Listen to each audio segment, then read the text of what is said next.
오늘 우리가 은혜 받을 하나님 말씀은 데살로니가 후서 1장 3절로 4절 말씀입니다.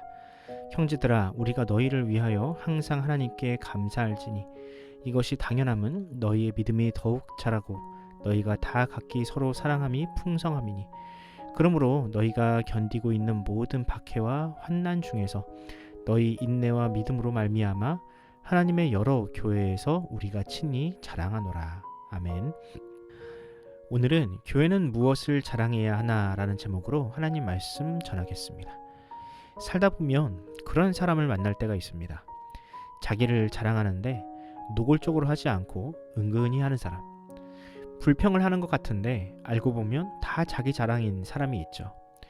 내가 이번에 차를 바꿨는데 말이야, 아직 길이 덜 들어서 그런가 승차감이 좀 별로네? 라고 하는데 알고 보니 최고급 세단이고, 오늘 너무 피곤하다, 유럽 여행은 너무 힘든 것 같아 라고 하면서 불평 같은 자랑을 하는 사람이 꼭 있습니다. 그런 자랑을 듣다 보면 어떤가요? 또 시작이네 라는 말이 목구멍까지 올라오지 않나요? 그런데요, 사실은 모두가 표현을 하지 않을 뿐이지 자기 잘난 맛으로 삽니다. 특히 자식 자랑, 손주 자랑은 아무리 겸손한 사람이라도 참을 수가 없습니다. 딸 바보, 아들 바라기라는 말이 괜히 나온 말이 아니죠. 하지만 그런 자랑이 너무 지나치면 관계가 망가지기도 합니다. 상대방의 상황을 고려하지 않고 그저 자신의 기분만 채우려 하다 보면 필연적으로 누군가에게 상처를 줄 수밖에 없습니다. 그러므로 누군가에게 자랑을 하는 일도 매우 신중하게 해야 합니다. 상대방이 기분이 나쁘지 않도록, 관계를 망가뜨리지 않도록 잘해야 합니다.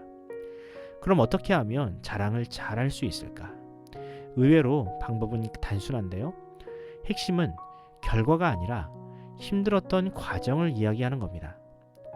나 이번에 승진했어가 아니라 나 진짜 이번 프로젝트 때문에 2달 동안 꼬박 야근을 하느라 머리가 다 빠졌어. 다행히 팀원들이 잘 도와줘서 이번에 승진 명단에 올랐는데 우리 팀원들한테 진짜 고마워. 어떤가요? 느낌이 확 다르죠. 이처럼 성공을 자랑하는 것이 아니라 나의 고생을 자랑하면 사람들은 마음을 열게 됩니다. 오늘 본문을 보면 마치 부모의 심정으로 데살로니가 교회를 자랑하는 바울의 마음을 느낄 수 있습니다. 그리고 그 자랑은 세상의 자랑과 같지 않았죠. 오늘 본문을 통해 과연 하나님은 어떤 성도, 어떤 교회를 기뻐하시는지, 과연 성도의 삶은 무엇으로 채워져야 하는지 살펴보는 시간을 가져보도록 하겠습니다. 데살로니가 교회는 설립 초기부터 많은 핍박과 환난을 겪었습니다.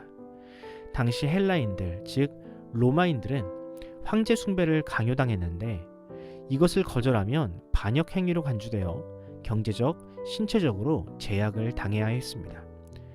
바울이 개척한 교회들 중에 데살로니가 교회는 예수를 메시아로 믿는다는 이유로 이런 핍박을 감수해야만 했죠.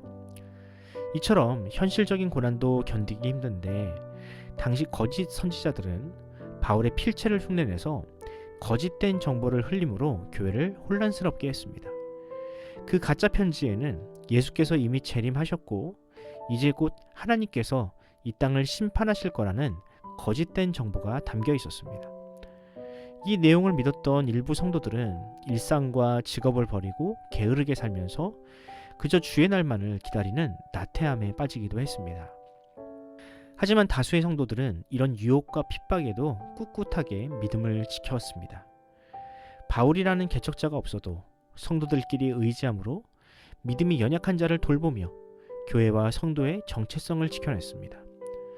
바울은 그런 데살로니가 교회를 자랑스럽게 여겼습니다. 오늘 본문을 보면 실제로 바울은 가는 곳마다 이런 데살로니가 교회를 자랑했다고 합니다. 바울은 데살로니가 교회의 어떤 면을 자랑했을까요? 그들이 바울에게 후원금을 많이 보냈다고 자랑했을까요? 아니면 하나님을 위해 큰 예배당을 건축하거나 성도의 수가 폭발적으로 증가한 것을 자랑했을까요? 아니요, 바울은 그런 세속적인 기준으로 교회를 자랑하지 않았습니다. 그럼 무엇이 바울의 자랑이었으며 궁극적으로 성도와 교회의 자랑이 되어야 할까요? 먼저 오늘 본문 3절을 보면 바울은 그들의 믿음이 자라는 것을 자랑했다고 합니다. 여기서 자라고로 번역된 단어는 원어적으로는 엄청나게 자랐다는 의미를 가지고 있습니다. 이 말은 그들의 믿음이 티도 안 나게 자란 것이 아니라 눈에 확 띌 정도로 폭발적으로 성장했다는 의미를 가지고 있습니다. 그럼 무엇이 그들의 믿음을 자라게 했을까? 저는 그 요인을 고난이라고 생각합니다. 고난 중에 기도로 하나님을 의지하고 하나님의 말씀에 매어 달리다 보니 자기 자신도 모르게 믿음이 성장해 있었던 거죠. 그러므로 성도가 당하는 고난은 무조건 나쁜 것이 아닙니다. 그것은 오히려 더 견고한 믿음에 이르게 하시려는 하나님의 섭리일 수도 있습니다. 두 번째로 바울은 그들이 다 각기 서로 사랑함이 풍성함을 자랑했다고 합니다. 여기서 사용된 사랑이라는 단어는 아가페입니다. 보통 이 아가페 사랑은 사람을 향한 하나님의 사랑을 표현할 때나 사용하는데 바울은 매우 이례적으로 데살로니가 교회의 성도들에게 이 아가페라는 용어를 사용하고 있습니다. 그만큼 성도들 간의 관계가 끈끈하고 특히 어려울 때 서로를 잘 보듬었다는 뜻이겠죠. 마지막으로 바울은 그들이 박해와 환난 중에 인내한 것을 자랑했다고 합니다. 박해를 피하려면 얼마든지 피할 수 있고 얼마든지 타협할 수도 있었지만 그들은 끝까지 믿음으로 인내했고 이것은 바울의 자랑이자 당시 모든 교회의 모범이 되었다고 합니다. 어떻습니까? 바울이 교회를 바라보는 기준이 과연 우리는 이런 기준으로 교회를 바라보고 있나요? 과연 우리는 이런 기준으로 신앙생활을 하고 있나요? 신앙의 목표가 다른 것이 아니라 믿음이 자라는 것이며 사랑을 받는 것이 아니라 사랑을 하는 것이 목적이 되고 있습니까? 무엇보다 교회와 주님을 위해 고생하고 고난당하는 것을 피하지 않고 인내하려 하고 있습니까? 안타까운 것은 바울의 이러한 기준이 오늘날에는 거의 무의미해져 버렸다는 사실입니다. 사람들은 더 이상 믿음의 성장을 신앙의 목적으로 삼지 않습니다. 작은 고난에도 하나님을 원망하고 작은 문제에도 쉽게 교회를 옮겨버립니다. 그런 문제와 고난을 버텨야 믿음이 자라는데 그런 기회를 다 놓쳐버립니다. 무엇보다 사랑을 받으려고만 할 뿐 사랑하려고 하지 않습니다. 바울이 말하는 사랑이란 자기를 내어주는 사랑인데 그런 사랑을 요구하는 것을 매우 무례한 일로 여깁니다. 그 결과 어떻게 됐습니까? 바울이 자랑하던 믿음과 사랑과 인내는 온데간데 없이 사라져버리지 않았나요? 이제는 세상 앞에 그 무엇도 자랑할 것이 남아있지 않은 그런 부끄러운 모습만 남아있지 않습니까? 사랑하는 성도 여러분, 우리의 자랑은 세상과 달라야 합니다.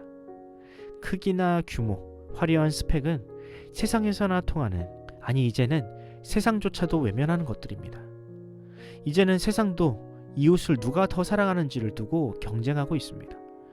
그러나 그 사랑의 원조로 할 수 있는 교회가 그 사랑에 뒤처져 있습니다. 바라기는 이제라도 우리의 믿음을 점검하고 하나님 앞에 회개함으로 잃어버린 믿음과 사랑과 인내를 회복하길 바랍니다.